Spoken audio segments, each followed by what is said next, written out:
I believe that there's progression when you get into a business, okay? And it could happen all at the same time, or it can happen sequentially. It depends on the person. But if you want to get to six figures as a coach, you have to have the right systems in place, right? You have to have the right CRM, sending out the emails, doing whatever. You have to have the right programs and stuff and whatever. But that's not enough. The next step you have to do to go beyond the six figures is you have to have that right mindset. It doesn't matter how much you believe in me or how much you believe in my program. If you don't believe in your potential, your own success, you're doomed to fail, because in the middle of the night, you're going to wake up and say, I don't know, I don't think I can do this. And it may not come out exactly in those words. Oh, there's a lot here. Oh, he's promising more than he can deliver. Whatever it is, that's your gremlin in your head saying you're not good enough. So that's where the second part comes in, which is I work on mindset. And every meeting that people come to, I do one-on-one coaching in a group setting, because I believe who's ever sitting in the spotlight at that moment who's got a question, the others will learn, and they could also contribute.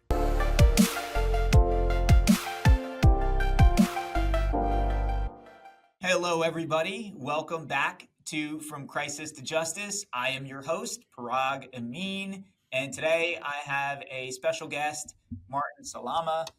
Martin is known as the architect of the Warrior's Life Code. He specializes in helping people frustrated in their life quickly shift their mindset to uncover their greatness so they can live their true potential and enjoy life. An example of what he's achieved is a client like Roberta, who lost her six-figure job due to COVID and came to Martin depressed and feeling very lost. And within the short time, she was quoted as saying direction, focus, and a renewed energy all around. And she was excited about all the possibilities she could pursue. So Martin, thank you so much for joining me today. Thank you. Thank you so much, Parag. I'm excited to be here with you. So Martin, as a coach who helps people uncover or unlock their greatness, is there a common theme that you found in people who have their greatness locked up inside of them that you can share with everybody that helps them begin to unpack it or unlock it? Yeah, it's a great question. So, Parag, many people end up finding me because they're like, is this all there is? And my answer to them kind of surprises them, because my answer is yes, but it's because of the way you're looking at it. If you're looking at it as this all there is, then you're already defeating yourself in the game. If you say there's a lot here, how can I make the most of it? So it's basically taking the I can't statements or everything is terrible and changing it to something as simple as how can I? Right? If you can't get to I can, at least let's get you to how can I? Right? I can't afford a new car. Okay, well, how can I afford a new car? What can I do to get there? So it's about shifting that mindset from lack and I can't to abundance and I can, or how can I? Okay. And how does somebody shift their mindset? Well, if they're coming to me, it's because they feel like there's something, they have this existential crisis of like, where am I in my life? And I got to do something different. So I'm sorry? Yeah. Yeah. Okay. So I say to them, it starts with you understanding that it starts with admission, cleansing, and celebration. So admission is admitting what's happening now in your life isn't working, right? If you admit that something's not working, what do you got to do? You know, it's the famous Einstein line. If you do the same thing over and over again and expect results, that's insanity. Expect different results, I mean. So once you admit that, then it's about coming up with a plan to change what's going on. And part of that plan is understanding that the way you say things and the way you think about things is holding you back. So we start with you just doing some self-talk by saying, I can, or how can I, and looking for opportunities instead of always looking for the problems. You know, in chaos, there is opportunity. Or you could look at it and say, everything's falling apart, woe is me, which is going to get you further in your life. Totally. Yeah. So, and I talk to my clients about this all the time where they'll come in and they're facing either their first lawsuit or they've been through other lawsuits, and they know that it's going to be expensive, that they want somebody they can trust and rely on, but it's a stressful situation. And so inevitably I tell them, look, as long as you're doing a good business and you're doing the right thing, focus on that, focus on growing and scaling that. Let me and my team focus on the legal solutions for you, Right. to help guide you through this aspect of things, because the natural instinct with a lot of people whenever they get into a lawsuit is to shrink down Mm-hmm. and start worrying about all the things that have gone wrong now. And that leads to this almost paralysis of, well, am I going to get sued again? Or maybe I should just stop doing what I'm doing. And inevitably, it kind of leads to this downward spiral and cycle at Yeah. the exact time when they need to be strong. They need to be focused on scaling and growing their war chest and servicing more clients or more people so that they can continue to grow past this issue and challenge instead of shrinking away from it. Parag, I love that you address this with your clients, because most lawyers will say, okay, I don't really care what's going on in your business. I don't care. All I care about is getting this lawsuit off of your plate. And it's going to cost you X amount of dollars to do it. Right. They only have that tunnel vision of, let me take care of your problem is now. Whatever you're doing on the side, as long as it's not illegal or going to set up another lawsuit, it's not my problem. Instead, you're saying, no, it's part of you've got to continue to move forward so that I can do the best for you. So congratulations. And I give you a lot of credit for that. And I'm sure when people are coming to you, they're coming to you based on your reputation, based on your credibility. And they're saying, look, I know you've been successful with others. What is it that you can do for me? And when you lay it out that way, they probably, maybe not right away, but eventually say, wow, that was great sage advice for me to take in and move forward. So good for you. Yeah, I appreciate that, Martin. And I agree.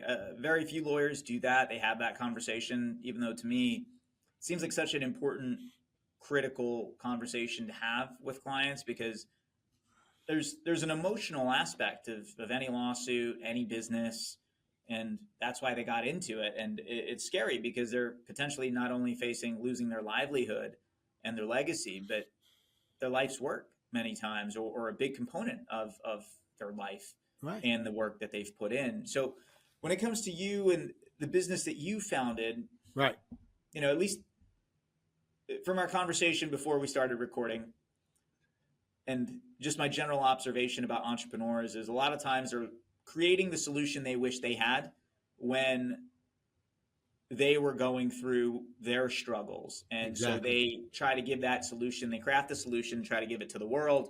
And it sounds like that's what you've done. So can you talk a little bit about your struggles, your pain points? And look, I mean, at a certain point, did you ever want to give up? And what kept you going? Absolutely. Absolutely. Yes to all those things. Right. So people come to me, right, as a coach, because as like in my book, it's called Warrior to Warrior, warrior with an O, because you worry to becoming a warrior, somebody who's come through the fire and gotten stronger. Warrior to Warrior. They come to me because if they've read my book, they see that I'm honest and transparent by showing them I've struggled. I'll never forget. After my book came out, one of my family members said, my God, you're so vulnerable in here. I go, but if I'm not, why would somebody want to come work with me? Why would they want my help if they don't understand that I understand where they've been? So here I am I put together a program, right, that I help coaches get to 7 figures within 2 years or less, and I guarantee it. And people are like, what? I said, I do this because I've been in enough programs where it was this thing where they said, oh, we'll help you do it. We're done for you, done with you. And what I found out was they were done to me programs, right? I paid all this money up front and I got burned. And I could blame them for it. I could even sue them for it. But what's the good? Maybe I didn't read the fine print well. Maybe they didn't explain it well. Who knows? So when I set myself out on this journey to say, there's enough people like me out there who've gotten burnt, going through these programs and saying, I'm never doing another one again. Right? So I know that because I've said it a bunch of times, but I suffer from shiny object syndrome. I'm like, oh, this is going to be the one. only to find out it's not. So instead, what I said was, I'm going to put together a program that's comprehensive, and they don't have to buy anything more from me. And if they do it right and we do it correctly together, they don't have to buy another program ever again. Right. And I based it on, wait a minute, here's where the problem is. Me, before, as the client, I was taking all the risk. I was paying all the money, and then I would get in and follow the directions. And if things didn't work out, then, okay, you didn't do it right, Martin. And I realized that's because they were doing cookie cutter things. And there's just not a cookie cutter world out there. And then I also realized, you know what? They were looking for me to pay for more things afterwards that I didn't know. It was like, oh, yeah. Oh, you want that? Oh, that's an extra 10,000. Like, why didn't you tell me that to begin with? Oh, yeah. And that's unfortunately the mindset of the way these coaches go out there and do things. So I said, I got to make a shift there. And I got to shift that the risk is not on the client. It's on me, the coach. So I said, here's the problem. I've been going out and buying information on coaching, right? I'm getting coached on information. What I want to do is I want to coach on results. The information is important in the beginning, but it doesn't do you any good if it's not ending up in results. So I said, I'm putting together a program where 12.5% of my fee, you pay me up front. And then you don't pay me again until you start seeing results. If it takes a month, fantastic.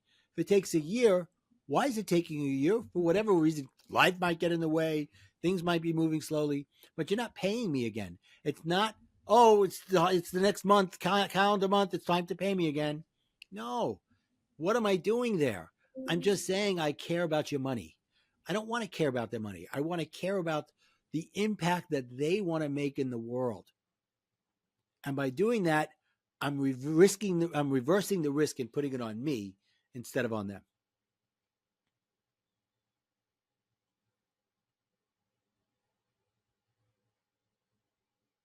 You're muted. There you go. Perfect. I left you speechless. What can I say, Parag? I'm sure it happens all the time, so you're used to it, So when it comes to the students of yours who are successful versus the ones that aren't, obviously, look, a part of this is applying what they've learned. But beyond that, is there some kind of deeper psychological thing that you found or seen that prevents people from implementing, and what is that? Yes. My New Yorker jumps right in. What can I do? So I believe that there's a progression when you get into a business, okay? And it could happen all at the same time, or it can happen sequentially. It depends on the person. But if you want to get to six figures as a coach, you have to have the right systems in place, right? You have to have the right CRM, sending out the emails, doing whatever. You have to have the right programs and stuff and whatever. But that's not enough. The next step you have to do to go beyond the six figures is you have to have that right mindset. It doesn't matter how much you believe in me or how much you believe in my program. If you don't believe in your potential, your own success, you're doomed to fail, because in the middle of the night, you're going to wake up and say, I don't know. I don't think I can do this. And it may not come out exactly in those words. Oh, there's a lot here. Oh, he's promising more than he can deliver. Whatever it is, that's your gremlin in your head saying you're not good enough. So that's where the second part comes in, which is I work on mindset. And every meeting that people come to, I do one-on-one coaching in a group setting, because I believe who's ever sitting in the spotlight at that moment who's got a question, the others will learn. And they could also contribute. So it comes in, everybody's talking, but we start off every meeting by going through a part of my course or a part of my book and saying, okay, what's coming up for you when we talk about this? And let's work through that. Because if I can't work through that with them, whatever nuts and bolts that they got to go over isn't going to sink in, because they're still questioning themselves. And then the third part is, once we've started to get those two things happening, we have to explain to them that you have to be scalable. And that means understanding that you shouldn't be doing everything in your business. you should figure out what is your zone of genius. My zone of genius is coaching and speaking, right? But I am not good at doing the back end CRM work or the funnels or the social media. Tell me to do a video, I'll do the video, but somebody else has got to edit it and make sure it goes up and all that. So it's you recognizing what you're good at and then finding the people around you for what they're good at. Yeah, absolutely. I love that. And before we started recording, we were talking a little bit about Dan Sullivan's who, not how. Now, a component of this is entrepreneurs inherently believe that they can do it better than anybody else, and the whole aspect of their business, a lot of times that Yep. they believe that they can run it all better than whoever they might hire, and sometimes that might be accurate, other times it might not be. So what have you found to be, what are some good tips of Yeah. how to find people to delegate to and how to best delegate? Now, to be honest, many of them are probably right that they can do it better than somebody else. But is it worth your time and is your value to that level? What I mean by that is, let's just use a number of $200 an hour that a coach might be worth. And most of them are worth more than that, but it's easier just to use that number for mathematics. And you spend 5 hours doing something that you could do, but it's really not your zone of genius. And now you've wasted $1,000 of your own personal man hours. Instead of going out and finding somebody who probably could do it as well or almost as well, if not better, really better, but if you have that mindset that you're better than everybody else, great, almost as well as you, and they could do it in an hour for $100. Now you save $900 because you're doing what you're supposed to be doing, and I'm doing what I'm supposed to be doing. Mm-hmm. And then I take, Dan Sullivan's unbelievable who, not how. I take it to another level with somebody like Robert Kiyosaki, who says, I want to be the dumbest person in my own business. I want to surround myself with those who know more than me. And I say the people that know how work for the people that know why. Mm-hmm. Yeah, I love that. That's really good, and I agree with that. When everything works well and you're finding the right people, I do agree that they'll each have their own respective zones of genius, and you can rely on them. Although we've all had the bad hire, the bad contractor who said that they could do what they could do, but they couldn't actually do it. And so now you're out the money and you've got a mess in your hands, and now you're spending more time than had you just done it yourself.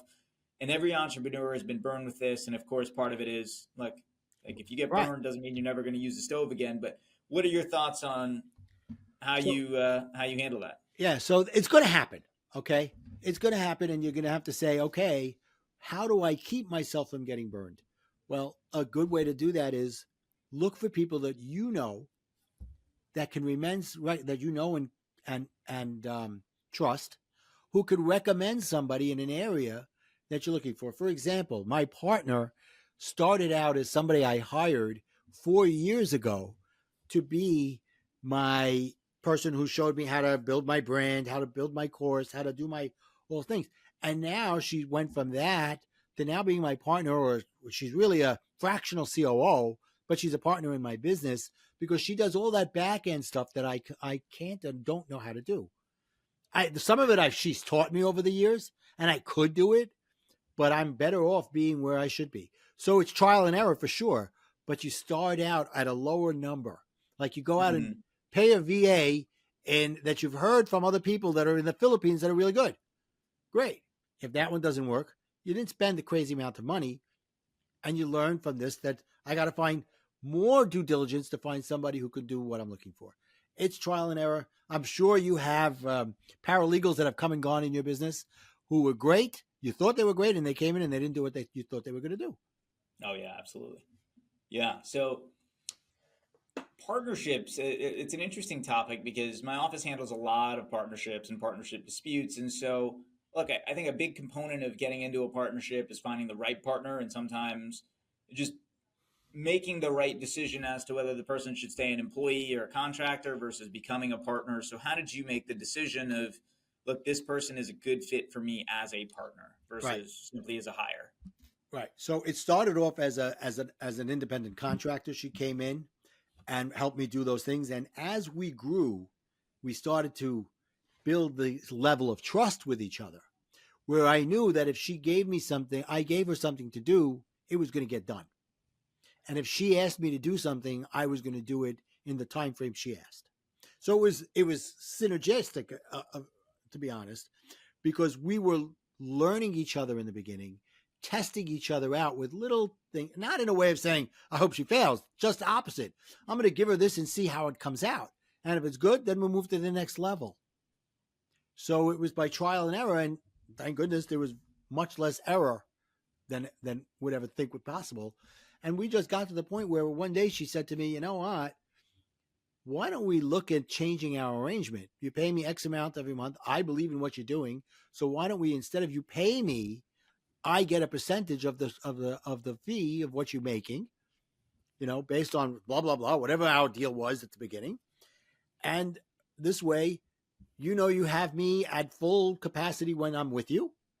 And when I'm not with you, I'm not there for you, but you can send me a thing. And if I'm available, I'll answer. I said, that works. And she took a huge amount off my plate by doing that. Mm-hmm. And how long has it been? 4 years. Awesome. And it sounds like, was she initially part-time and now she's kind of moved more full-time? She'll never be full-time because Okay. she also is a fractional COO for others. But if there's a day where I say, I need you to be with me from the beginning to the end, we set it up in advance and we know it's done. We give each other the respect to know. We can't just say, hi, I need you right now to drop what you're doing. It's not being respectful to her. She can't do that to me either. So we have a couple of times set up during the week. And if during those meetings we say, well, next week this is happening, we got to plan for it. And we do that. And that's being respectful of both time. I love that because I know for a fact that these Fortune 500 companies spend hundreds of thousands of dollars and sometimes millions of dollars a year on teaching or trying to teach and instill into culture or encourage into culture something that should be somewhat common sense, even though it's not, which is just an attitude of mutual respect, an attitude of reliability, that if you've told somebody something, that is your word, that's your bond, that's your integrity on the line, that you should be there for that person and do what you said you would do. Right. And yeah. I mean, there have been times over the last few years I've brought in people that I thought were going to be the one that was going to do this, that, the other thing. They made me these big promises. And they ended up, believing in themselves more than they believed in what they could do. Right. Yes. And it sounds weird. Somebody's listening and they go, what the hell does that mean? Well, they thought they could do it, but they didn't have what they said they could do at the end of the day. So it was a learning lesson. And I went from there and I chalked it up to bad business decision. Listen, over the years, I've made many bad business decisions. As every business owner has. So when it comes to your decision-making on somebody else's reliability, how many chances do you give somebody before you decide, look, this person's just not reliable? It has to be at least 3 times. Okay. And then also you have to take into account what's the underlying reason. If you could have a relationship where they know they can come and tell you what's going on, whereas I try, even with people that are not working for me, on my payroll, but as a contractor or whatever you want to, 1099s, I set up a thing saying, I'm just the leader here. I'm not the boss. I want you to feel like you can come and talk to me about anything. And if we have that relationship, when things are happening and something comes up and you can't do it, if you come to me honestly and say, look, this is happening, it's putting me out, okay. But if you just come up to the next meeting and say, I couldn't get to it, hello, I told you I'm here. I'm not going to bite your head off. I'm not going to fire you because you didn't tell me. But if it happens over and over again, then we're going to part ways. Right. Yeah. And then I think that goes to that issue of mutual respect and this idea of, look, you can come to me if there's genuinely an issue. I treat it the same way at my firm. If somebody has an issue with a deadline or something, give me the respect and the client the respect of making sure that we can get it handled by somebody else ahead of time, by you letting us know. And that just comes down to good communication. Right. And a lot of that comes from fear of losing their job. right? But by you having that fear and doing nothing about it, you're moving yourself more towards losing the job than you were if you were honest in the beginning. That's right. And so let me ask you this, because that is a very common theme, that fear keeps people stuck, Right. which is odd because the thing that they fear most in that moment, they know that if they do nothing, that it's going to be problematic. Like the deer in the headlights, right? So it's a phenomenon across species. They're stuck. They know the car's coming, Right. and they know that once it hits them, I'm sure they have some innate feeling Yep. that this is going to hurt and is going to be problematic. This Right. thing coming at me at a very rapid speed, and yet they stand there. And I think a lot of people also try to escape that responsibility or that fear by doing nothing or procrastinating. Do you have any thoughts on why that is? Uh, yeah, I have some thoughts, but every indecision is a decision. Okay. And the indecision comes from what's going on in your head. That's could be I'm not good enough. I took on more than I can handle, and I don't know how to let them know that. I thought I could do it, and now I know I can't, but I can't face it. It's all these different things. And if you understand that you're allowing the things that are holding you back to hold you back even more, instead of saying, hey, you know what? Can we talk about this and maybe you can help me figure out how to get out of it, how to move forward from it? And that's where coaching comes in. What the best thing about coaching is the accountability part.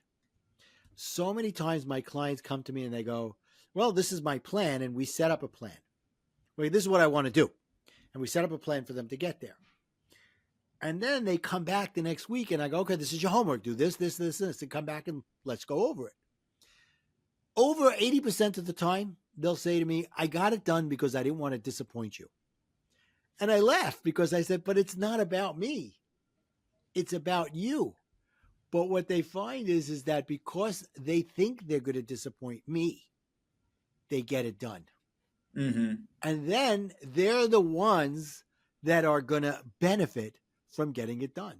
And I said, great, you want to use me as the reason you're getting it done? Fantastic. But at the end of the day, you got it done for you. A couple of years ago, I was in a group coaching, and this was a good one. And they said, tell us one of the things that's an issue for you. I go, well, I guess I'm a procrastinator. And the two leaders of the group started hysterical laughing. They go, you don't seem to understand the definition of procrastination. Because if you're a procrastinator, then everybody else in the world is dead. Because you never procrastinate. We tell you to get something done, you get it done.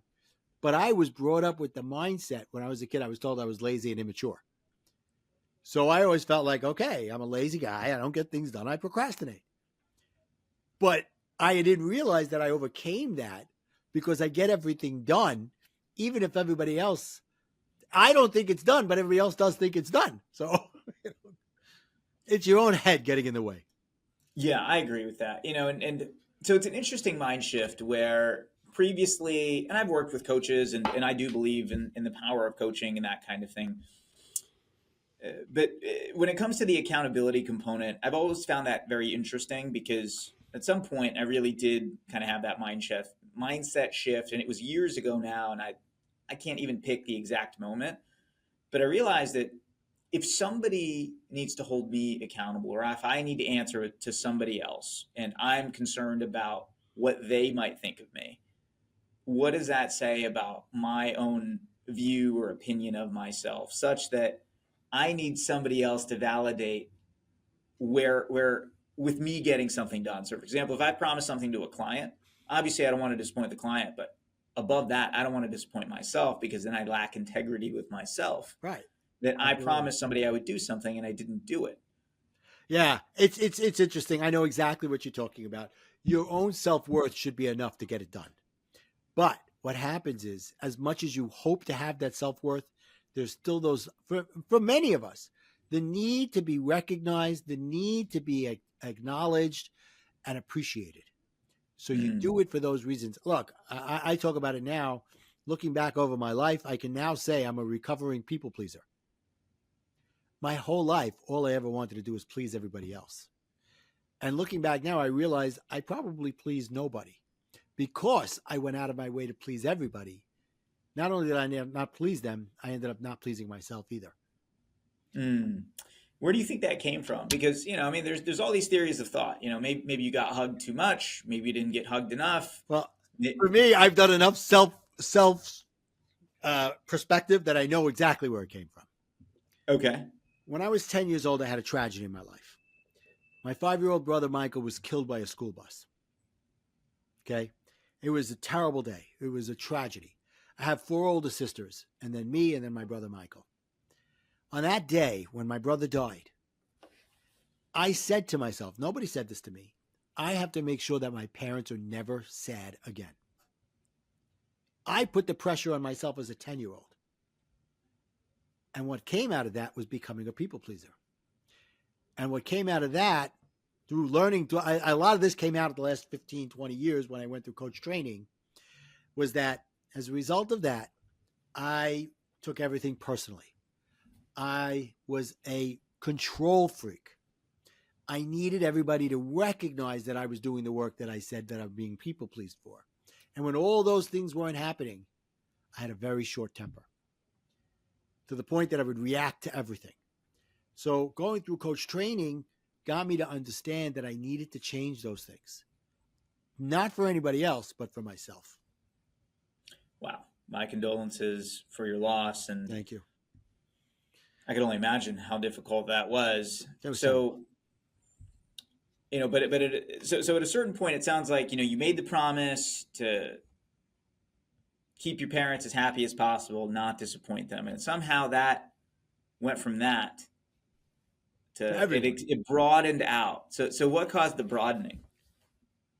I think what happened is that as I was doing this, making my parents, for example, I'm in college, I wanted to be a doctor. As soon as I took my SAT, I realized that's never happening. I went to my parents. I'm like, okay, I just not cut out. So I'm not going to go to NYU. I'll go to Brooklyn College, right? Okay, great. You do that. My father said, I got a business. I'm putting you into business. Okay, Dad. But I was thinking about acting. I was thinking about photography. Yeah, no, that's not happening. You're going into business. This is what you're going to do. Okay, Dad. Right. And then because I saw that by giving in, it made me not have to have confrontation and made people think that I was better than I am or doing what they want me to do. When I got married, I did the same thing. Right? My wife, my ex-wife, would always keep asking because she knew eventually I was going to say yes. And that came from a lot of reasons. We can go deep into it. My fear of never being loved, my desire to make her happy, whatever. But, going through my divorce at the same time I was going through coach training happened to be, got me to realize that our values were never aligned. And as a result, we were in a codependent relationship. And as such, my need to make her love me made me do things I shouldn't have done. In life and in business. Right. So do you think you could have done something differently to help ensure that your values align? Because I mean, this is an interesting parallel, whether it's life and marriage or business and partners. Yeah. Like the alignment of values is so critical. And most of the time, it's not a conversation that people proactively have or even necessarily know how to have. Right. In the 20s, you don't even think about that, especially in my 20s. Here it is. It's the 80s. We don't think about things like that. I mean, looking back now, I was ADHD. My parents called me lazy and immature. But if they had gotten me diagnosed and understood that ADHD comes with a certain amount of things, who knows where I could have probably become a doctor.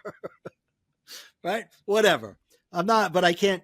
What if? It's just not worth it. I could say, what if my brother lived? What if? It doesn't work. Okay.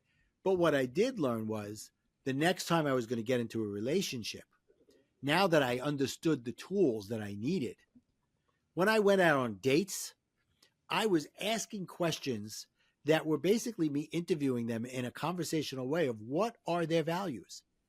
And I'm very happy to say, it took me a few years, but I went out on a date and this woman was checking all the boxes. Went out again, checking all the boxes. And now we've been married for 6.5 years.